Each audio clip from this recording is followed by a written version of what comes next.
What's up, y'all? It's your guy, Jaron Eichner, here with the Quasar Qult Podcast, episode 3. This is our, right now, currently weekly podcast where I hop on here every week and talk about some of the posts that I made on the Quasar Qult, which is a new blog powered by Starstruck Multimedia. The whole idea is that we just post stuff that we like and we share it with the people that we like. And we create this whole little network of things that we like with things that we do and people. It's a whole thing. It's just a whole thing. I don't really need to explain it because if you know me and you know how I operate, then it just makes sense. And if you don't, then just watch my podcast and watch all the other stuff that I do. And you'll figure it out. It's all for you at the end of the day. Yes, I understand my sign is crooked before you guys say anything. I know you're going to say something. But anyways, the podcast is available on all places where you listen to podcasts, Apple Music, Spotify, Anchor, etc. so forth. Check it out, please, because we're trying to hit our 50 listener mark so we can get some sponsors on there. They're pretty lit. These episodes will be available on the YouTube channel afterwards in case you missed some of the hot fire that I'm saying live. Then you can go to the YouTube page and see it there, or you can listen to the podcast, etc. so forth. The YouTube page is a little bit more fancy. We add graphics and stuff, maybe. I might add some edits, maybe. It kind of depends on how I'm feeling that day. But anyways, this whole podcast is sponsored by, currently, The Bond, which is a film that I made with my team. Shout out to, my squad. It's the first feature film from your boy, Jaron Eichner, that features and stars Ash Bridges, Zion Monroe, Jasmine Delgado, and Joey Rodriguez as they fight their way through a pandemic-stricken city. It is crazy lit. It's dope. Been working on this movie for the past year. I'm super excited to share it with you guys. We're working on a premiere and a bunch of other cool stuff, so stay tuned for that. But anyways, let's get into this podcast, baby. Yeah. F yeah. I'm gonna try not to curse too much because I guess they don't like cursing, but fuck them. Anyways, so these topics that I'm talking about are usually related to posts that I made on the Quasar Qult, which if you go into the caption of this post, there's a link to the Quasar Qult, and we've been updating it. We've added a couple of things to it. We have a shop there now that features currently 2 things. T-shirt that from my new album, The Setting Sun, which is coming out here soon. That's a different thing. But t-shirts are there. There's also a submission link. So if you want to get your music onto Quasar Qult, go to the submission link. Submit a link to your music. I'll check it out, and we'll see if we can get up on it. You know what I'm saying? And then you also see the service link, and the service link is going to be something pretty special once we get this going, because we'll be setting up a system where we sell press kits, bios, all kinds of cool stuff directly on the site. You could buy it there, and then you get it within a certain period of time. That will be available very, very soon. We're also working on a couple playlists, so all you rappers out there who are trying to get that free clout, stay tuned for those posts. I actually have a post on my page right now. I think 2 people posted music because people just don't be paying attention. But we're going to be having a playlist here that we update weekly that features some of the hottest music locally and abroad. We're not just focusing on Arizona because we think bigger than that. So stay tuned for that. And all in all, the whole idea, like I said, this is a community-based thing. This is kind of how we operate. It's all community-based. It's all about y'all. But first topic, I want to talk about my girl Adele. So Adele, a Diesel, as I call her, she came out of her little cocoon, looking different. You know what I'm saying? She lost some weight. She slimmed up. She got a new boyfriend. She divorced. New album coming out at 30. Even though she did say that she was never going to drop another number-based album after she dropped her last one. That was a lie, but it's fine. I'm here for it. Her last album, to me personally, is a pretty important album. It came out at a pretty tumultuous time in my life, and I listened to that album to help me get through it. That Hello single was a bopper. It was a bopper to me. You know what I'm saying? It had some go to it. The new single, it's kind of mid. It's kind of mid in comparison to the previous one, and that's okay because I think that with the Adele, like the bar is so high that like she has to once again blow minds. But at the same time, it's like not okay because she has taken 5 years off, and I feel like certain artists, when they take that much time off, there's certain expectations. Like, I'm expecting like Jay-Z's next album to be crazy. I'm expecting like Kendrick's next album to be crazy. Like, if you're taking that much time off on your album and you're like a top tier artist, then you gotta be coming out and kind of shifting the sonic platform a little bit. But I mean, with Adele, her whole talent set comes down to this, her ability to sing very, very well. So you just give her a piano and some lyrics and she'll sing them. That's basically what the song is. You know what I'm saying? It's not like she's over here reinventing the wheel with her music, which is fine. I guess for me being the creative that I am, I guess I was expecting something a little bit more progressive and just kind of like sonically. But whatever. Album's coming soon. I'm gonna peep it out because I'm an Diesel fan. I rock with Adele. I don't even know what Adele fans are called. What are Adele fans called? I want to look this up real quick. Hold on a second. I'm curious. What are Adele fans called? Daydreamers. Holy shit. Wow. Learned something new today. Did you know that an Adele fan is called a daydreamer? That's actually kind of hard. I'm not even gonna. Hey, shout out to the daydreamers out there. I'm a daydreamer, Team Adele. But this particular topic and section was less about the single herself and more about a post that I made on my Facebook page that alluded to the fact that she may be alienating her fan base a little bit with her new look and her new approach to her music, in the sense that her previous albums targeted a certain age group and audience, and within that audience is a certain age group and type of person. And I'm trying to be delicate about this because I'm a tasteful dude, but there be some ratchet people out there that be rocking with Adele, and they be using Adele's music as like as fight music to continue to their ratchetnism. And with that said, there seems to be a certain body type that surrounds that people tend to be overweight, single mom type of energy. And like I said, I'm not trying to go too deep down this road because I will get completely ethered by somebody out there, and I'm not really trying to sniff too much ether. But from my previous experience, and when I think about certain types of people who listen to Adele, they liked Adele when she was big. They liked Big Adele because Big Adele was Struggle Adele, and Struggle Adele was relatable because she was big. Now, once again, this is society's perception. Her last album sold 3 million copies the first week. I think it broke a record. But I think about a lot of people who cop that album. It's the same kind of people who Kevin Samuels be ragging on in his videos. Like these women who look for I guess a high value man, quote unquote, but they aren't high value in themselves. And so they feel some type of way. And so they put on Adele and they're over there in the mirror shaking their heads.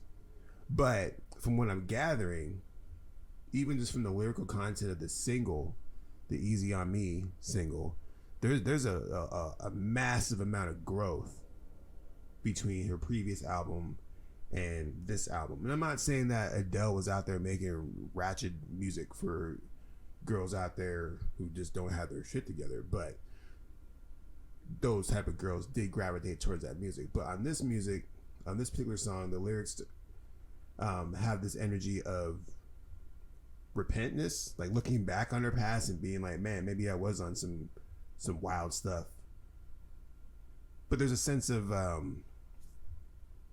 lack of responsibility in these lyrics, which I guess these girls can attach to themselves to, because it's like, oh, it wasn't my fault because I was young, be easy on me.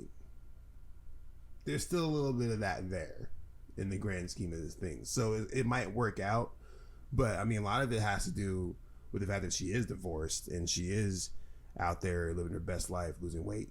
You know what I'm saying? Like, a lot of girls who are just like rooting for Adele are like, no.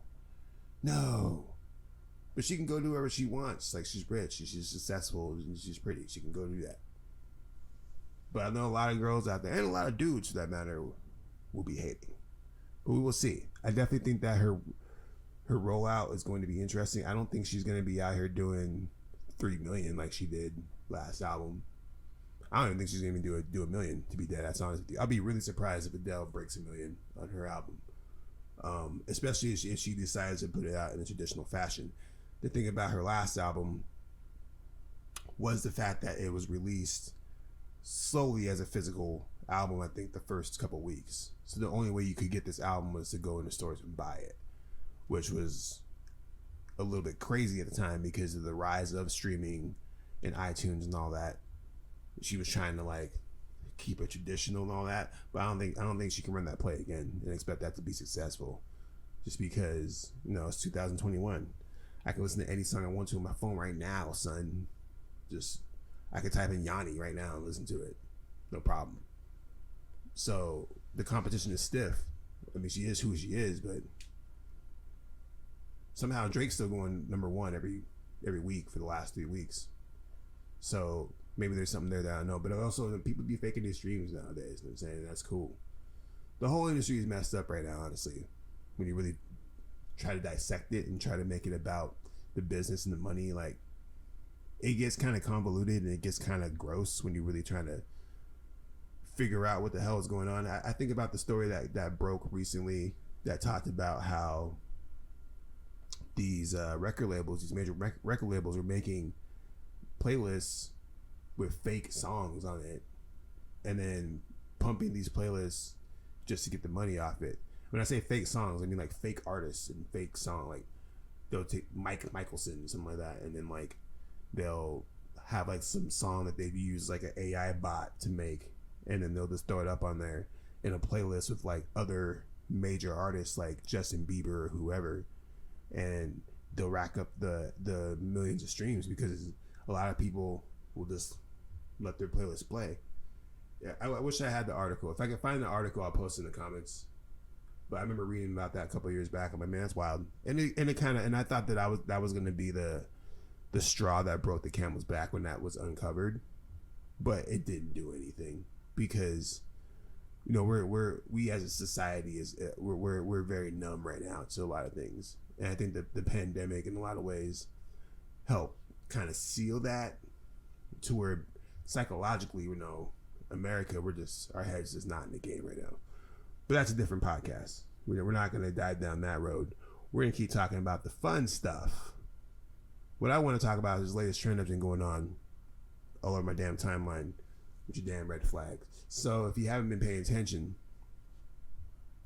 the red flag trend, I don't even know how these trends even get started or who start these trends. My guess is usually Black Twitter, because Black Twitter be popping and we be setting trends out there. But I think that, I don't know, but basically the idea is that you list things about the opposite sex that would be considered to be a red flag, and then you use the red flag emoji, which I guess is a new emoji. I don't know. I have to do more research on this, but I'm lazy, so I probably won't.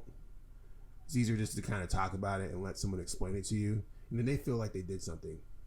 It's a lot easier that way, trust me. But I've been seeing people just go off and just be really kind of mean. And I know some of y'all are in some like wild situations, like relationship wise and just life wise, like posting some of this stuff, and it's like, okay, like, yeah, okay, like, yeah, red flags. And if someone summed it up, and they probably stole this off of Twitter, but they said, you know, I'm seeing a lot of red flags posting red flags. It's funny to me. I think I made one post about the red flags because I thought it was really funny, and it was a picture of a cave that looked like a vagina, and I thought it was funny. So I posted the red flags with that. But I haven't been participating in the other effery, although that's pretty egregious. But I digress. I wanted to take this trend and I wanted to pivot it in a different direction. And I wanted to apply this to rappers and promoters and call this little segment what I like to call, I'm putting my hand out here in case I decide to put titles here, which I might. Bing! Little noise. Rapper red flags. Yes, rapper red flags. These are red flags that rappers and promoters see out there in the streets. And I'm just totally spitting a couple of these. If you're watching this, I don't think anybody's watching this at the exact moment, but feel free to chime in the comment section what you feel are the best rapper red flags, or worse. I guess these are bad things. We're not talking green flags, we're talking red flags.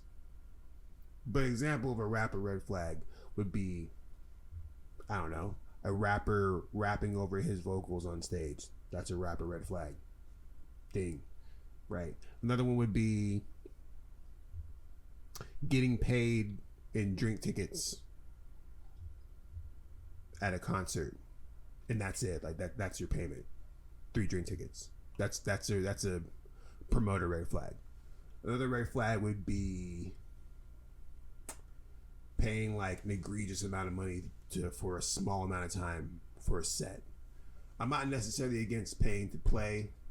I'm not anti-pay to play, but if it's like, you know, you get paid, or you don't even get paid, but you have to pay $700 for like a 10-minute set to open up for freaking Bone Crusher at freaking Domino's, then you have to kind of reassess some things. That's definitely a red flag. It's definitely a red flag. Another promoter red flag is when everybody leaves after their set. So like when you're doing a set and they have a crowd and they get to pop in, they're doing their rap things with their rap hands and they're going all rappy, and then they leave and then everybody leaves with that rapper. That's a promoter red flag. It's kind of a rapper red flag too, but it's mostly a promoter red flag because the promoter's not doing a good job of keeping the people in there. Promoter red flag. Another red flag would be showing up to the studio with Hennessy, liquor, and women and no bars. That's a red flag. I see that happen way too often where people be treating the studio like a therapy session / chill spot and not a place of work. And maybe I can make a whole video about this separately, but the studio, if you're treating this seriously, is a place of work. It's a place of business where you should be in there working. Not to say that you can't be smoking and drinking and maybe have a broad on your own. You could do that. You could do that. That's cool. I'm sure a lot of engineers don't mind that. But you got to be in there working, man. You got to be in there not wasting people's time, not wasting people's money. You know what I'm saying? There's a whole like etiquette that we gotta talk about a little bit when it comes to how these rappers operate. And maybe that's even another thing that we could talk about later on, is just etiquette in the studio.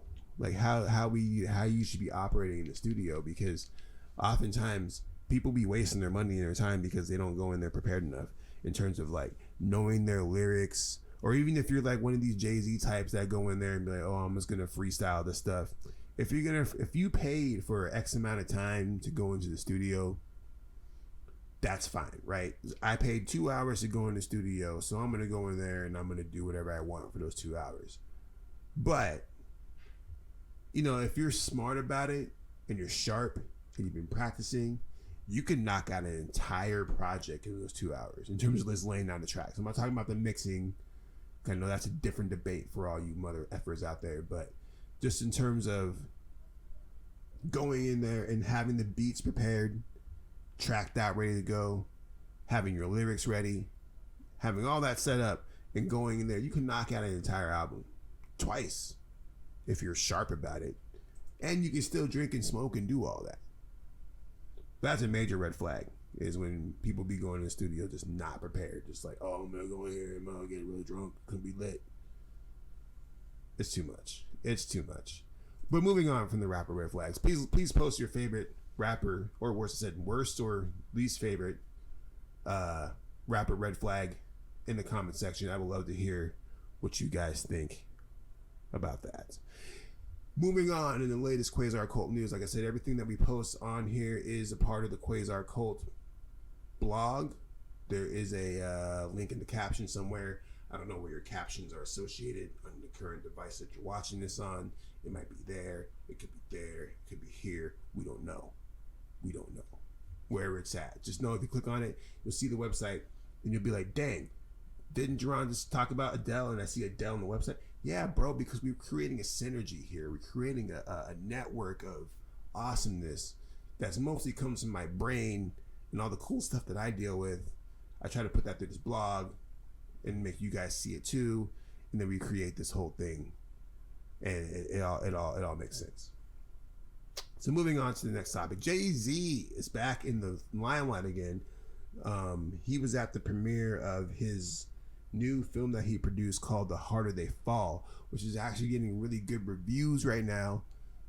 Kind of excited to see this film. I'm not sure exactly when I'm gonna have a chance to watch it, but when I do, I will give you guys a quick review, probably in the Quasar Qult page. But what I posted actually talked about why Jay-Z was motivated to make this film, and what it comes down to, and it's pretty educational if you actually check this video out. What he talks about is the fact that, you know, a lot of cowboys, 1 in every 3 cowboys actually back in the cowboy era were black. But, you know, when you're all of us growing up in America watching westerns, we watch westerns that only featured white people, and the black people that were featured in the westerns were probably not in the best of light. I can't think of a single major western black star from the yesteryear now, but that doesn't include other formats. I shot the Posse, Mario Van Peebles' amazing movie, but even Posse, you know, that's one of, like, out of the billions of westerns that feature a predominantly white cast. So Jay-Z, his whole entire goal here was to expose stories that feature black people, and The Harder They Fall is one of them. I guess he has the idea to do more than one western, maybe even turn this to an anthology or a series or whatever.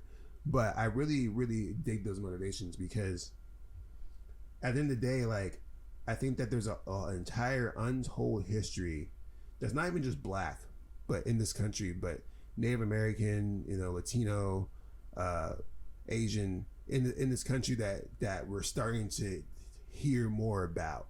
Because looking back on how media is given to us in this country, it's completely whitewashed for obvious reasons, you know, as they're the majority.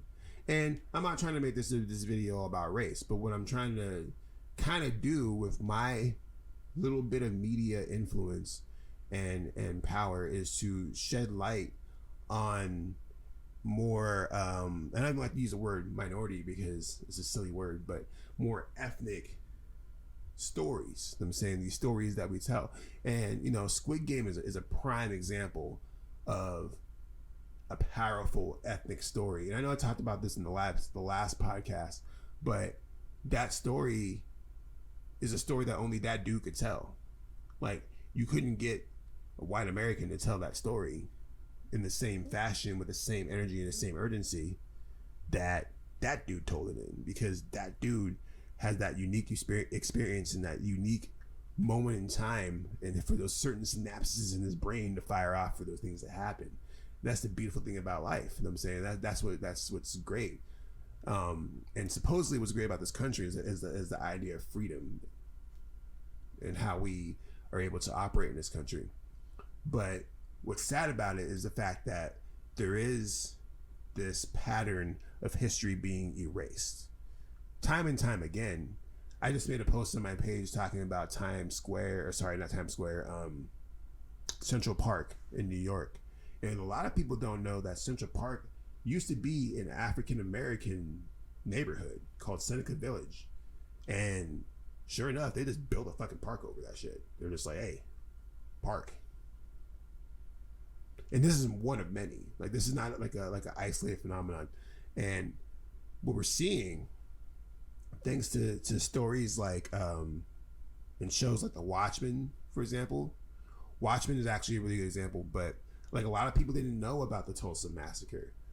But Watchmen came out, and the opening sequence of that show, one of the most highly anticipated shows of that year, that went on to win a bunch of awards, the opening sequence was Tulsa. And I remember when that episode aired and hopping on social media, and there were a bunch of people, mostly white, who were like, wait, that really happened? And it's like, yeah, that really happened. Y'all bombed our shit and it's terrible. But a lot of people are mind blown by that. But that's the power of entertainment.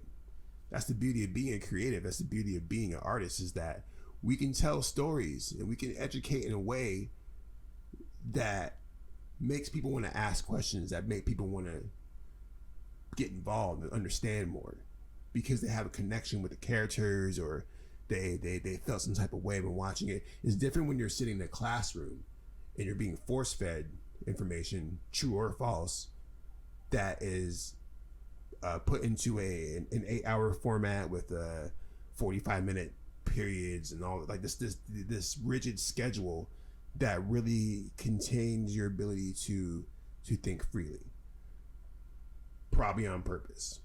The point is, I went on a huge tangent there, but the point is that with Jay-Z and The Harder That They Fall, this is one of many recent examples where you're able to see stories told from a different perspective, and you're exposing not only just these stories, but a part of history as well.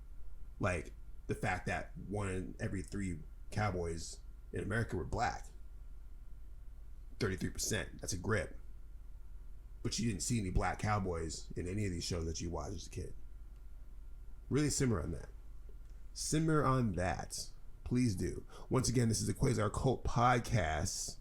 We getting it popping over here. If you like what you hear, please share. Please, tell your friends. Check out the blog. I make posts almost every day. And like I said, it features a wide range of stuff. Just stuff that I think is cool. Whether it's, Jay-Z talking about his Western, a new Mac Miller video that unsurfaced, the Home Alone reboot trailer, which I think is terrible. Don't know why they're doing this, but they did it. All kinds of stuff.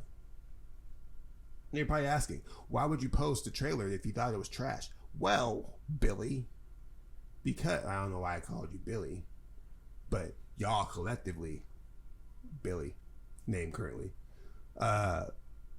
because I don't necessarily like it doesn't mean that my fans and my audience, who I'm pretty familiar with because I've been building you guys for the last 15 years, aren't going to resonate with it or comment on it or have an opinion on it. And that's kind of like the beauty of how I operate, is the fact that I have a very intimate connection with my very small but strong fan base. I know what you guys like. I know what you guys mess with. Why? Because you guys mess with me. So it's mostly the stuff that I like. I'm not posting wild stuff out here that is, making you feel some type of way. You know what I'm saying? Oh, we got a couple comments. Let's read some comments real quick. Janaea, what's up? Janaea says, but why freestyle if you're paying all that money? I think it would be super hard to finish a song in one session if you do that. Yeah, I think the issue is that, first of all, I've seen it done. It happens, and really it's comes down to talent. Like, if you're really, really talented and you got the bars, then you can go in there and you could do it. Like, I've seen it. But even with like me, like when I think about how I do it, if I'm gonna go to a studio that's not my house, if I'm not recording at my house, then I am going in there ultimately prepared. I'm making sure that I have the beats ready and I have an idea of what I want to record. Why? Because I don't like paying for a lot of studio time. Now recently, fortunately, because of my arrangement with my wonderful engineer Fonz, I haven't been paying for studio time. We have a mutual beneficial relationship. I do work for him, does work for me. It's been fantastic. It's been fucking beautiful. But before then, paying for studio time was a very big deal for me, to where it's like, if I'm going to be paying $40 an hour or whatever the hell these guys are charging, then I'm going to be going in there and making sure I'm maximizing my $40 an hour. Now, if I'm freestyling all my songs and they're terrible, then I know damn well that I'm going to have to go back in there and record it again. But for me, I try to get that ish done in that first 2 hours or whatever we booked. We getting something done. Like, it's very rare that I go to the studio and not finish something, at least on my end, in terms of like getting it recorded. I'm not the engineer, so I'm not mixing it, but I'll get multiple songs done in an hour, as long as we're not bullshitting around and wasting time. But I've seen people go in there with no pen, like no types of preparation whatsoever. Just like, yo, throw the beat on, and they rap, and they make some hits. It happens, but it's definitely a certain talent set. You know what I'm saying? It's crazy. Anyways, Quasar Qult Podcast. We rocking out, doing our thing. Make sure you go follow the Quasar Qult page on Facebook. We are eventually going to make a Quasar Qult Instagram and TikTok and all that other crap that we gotta do to be relevant. It's coming eventually, but we're doing our thing with this because, as you know, if you know me, I got a lot going on right now. I'm working on the movie, about to drop this album, The Setting Sun. We got a new single coming out here soon called Prisoner. Pretty cool video that goes with it, so stay tuned for that. I don't even know exactly when I'm dropping it, but I do know that if you have been following me recently, I've been doing the Setting Sun series. The Setting Sun series has been pretty awesome so far. Every Sunday over on JaronEichner.com, I drop a new piece of content that's going on relevant to this storm that I'm brewing up here, whether it's a new poster for the movie, a new trailer for the movie, or maybe it's perhaps a new song. You know what I'm saying? Like, doesn't really matter. But every Sunday for the rest of the year, and maybe even beyond the year, we'll see. You're getting new content. Last Sunday, I dropped a new single called Omens Part 2, which is the sequel to Omens Part 1 from Arizona Kanye 3. Pretty dope. Exclusively on my page and Audio Mac, where I'm hosting it, but you can only hear it on JaronEichner.com. It's not going to be available on the streaming sites, at least not right now. I do have a big vision in my head that I'm not going to tell you about right now because you guys like to steal shit. So just know that we working. So this Sunday, I have a pattern. I'm not going to tell you the pattern, but there's a pattern that's been going on. Last week I dropped a song, some music. The week before that I dropped a poster for the movie. This week, stay tuned. Anyways, I don't really have much else to say at this point. We hit our mark at 30 minutes. That's about as long as this podcast is supposed to be. But I do know that we have a lot of really cool shit coming up right now. Like I said, the movie's coming out soon. Album's coming out soon. I got a grip of videos coming out. But we're also going to start doing some really cool skits here soon. Some stuff to make you laugh. Some stuff to make you cry. Some stuff to make you angry. We got a bunch of stuff. Because I'm all about emotions, man. I'm about emotions. Might make you feel some type of way, son. In your heart. Your heart chakra. Open it up. Feel it. Dan keeps commenting on my art. And it's like, I might sell it to him. We'll see what's up. But yeah, this piece of art over here, wrong finger, boom, is one of many that I painted over the last year or so. And I'm trying to get rid of all my art because I'm about to paint a whole bunch of new art that's associated with my album, The Setting Sun. So we'll see what happens. I was thinking about trying to do an auction, but honestly, like, There's only like a couple of pieces of art that I absolutely think that you need to be buying, because these are the ones, like this piece right here is actually the last piece that I painted, besides this really tall one that is not in the shop. But otherwise, like that one right there, that's the last thing I painted. That's why it's so fire, because I'm falling into my style, and I'm like, oh yeah, and I know what I want to create now. I finally figured out my style. Here it is. But then I stopped painting because I moved, and then life got wild, and I haven't had a chance to paint since then. But the plan is to renew the life of that, and I'm gonna paint a group of paintings that are associated with my album, and we gonna sell them or hang them up on my wall. I don't know.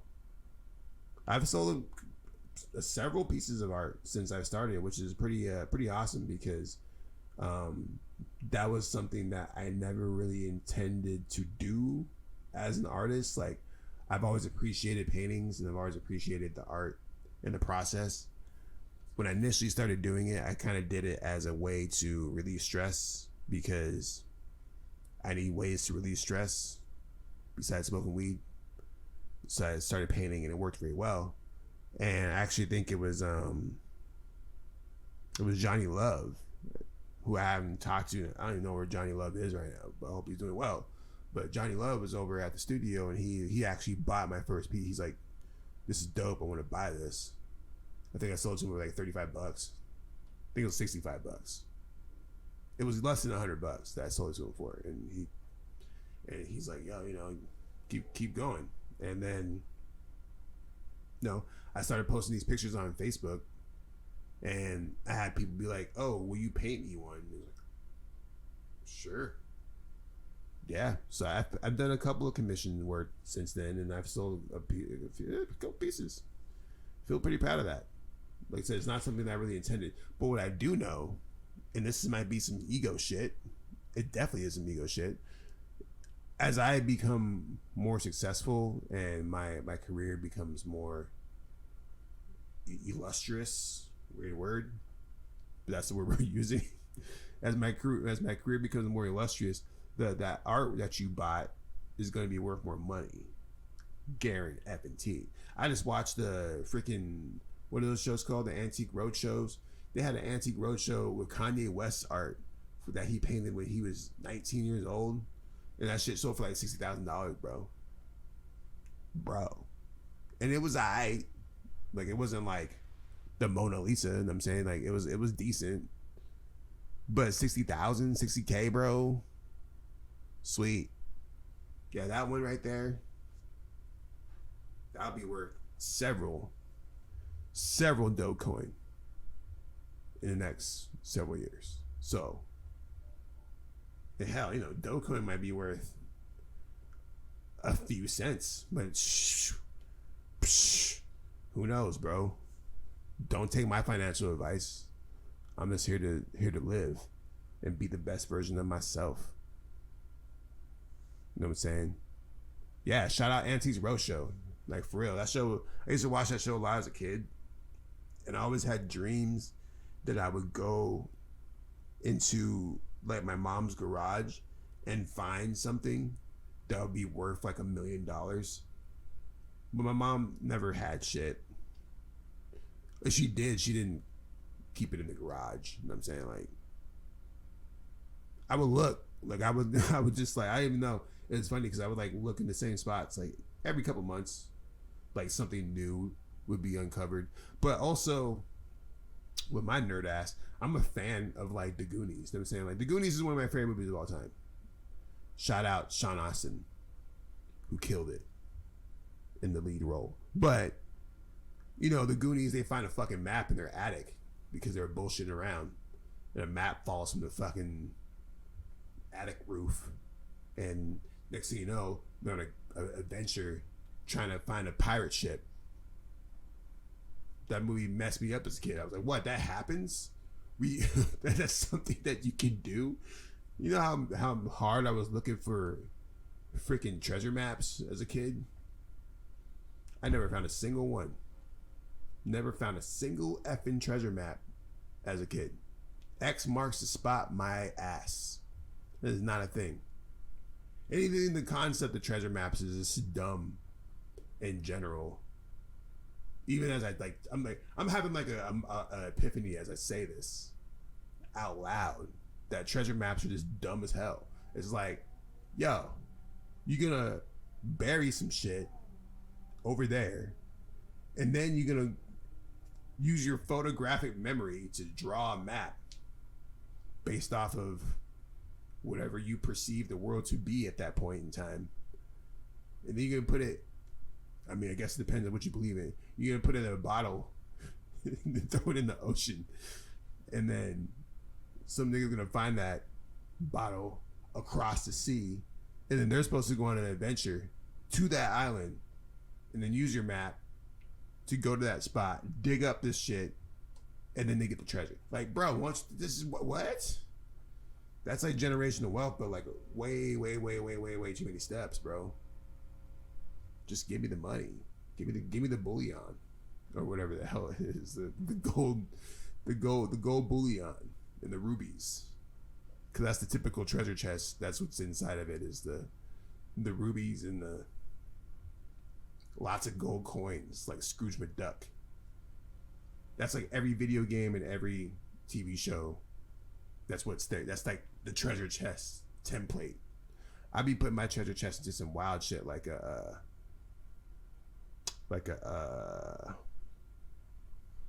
pumpkin. I don't know. It's Halloween. That's the first thing that pops in my head. I don't know. But treasure chest is just so corny. It's very played. It's very generic. That's some white people storytelling shit. I'm saying, like, give me a black pirate movie. Like, I'm sure there's some stat out there that Jay-Z can quote and be like, did you know that fucking 43% of all pirates are black? And I'm like, no, I did not know that. I've been watching Johnny Depp for the last 20 years run around Pirates of the Caribbean. But I mean, if you're being real about it, I mean, there's that one movie with Tom Hanks, Captain Phillips, where they have the black Somalian pirates like raid the boat, and that's where you get the famous I'm the captain now meme from that movie. It's a great movie, fantastic movie. Tom Hanks always picks really good movies. Fantastic movie selection. That's a different category. Anyways, oh man, this is a long ass podcast. No, this is actually about right. This is actually about the length of the podcast where I want it to be at. It's about 45 minutes. We don't want to go 30 minutes. 30 minutes is too short, and an hour is too long. So I think the sweet spot is like 45 minutes. That's like, to me, in my head, the perfect, absolute, no questions asked, F your opinion and length of a podcast is 45 minutes and 33 seconds. That's it. Nailed it.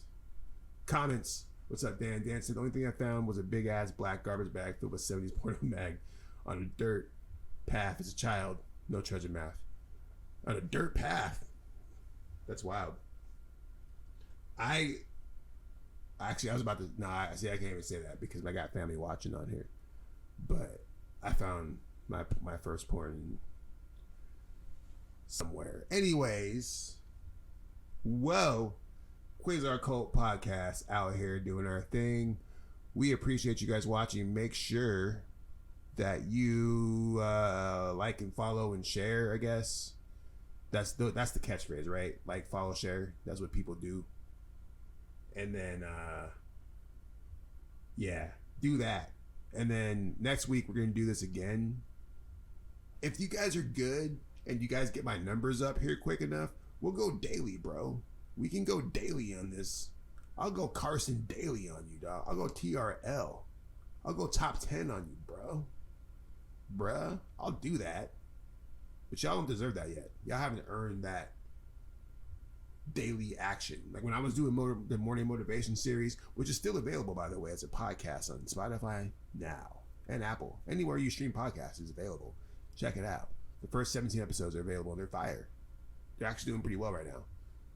But when I was doing that, I was focused, right? I was like, yo, every single day, I'm going to do this podcast. I'm going to say some dope motivational stuff. It's going to be lit. I got too much going on right now. Y'all don't deserve that energy yet. Y'all gotta give me more likes.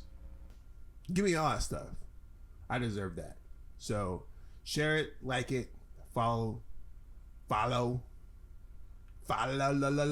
can barely talk right now. Look like kombucha I've been drinking got me.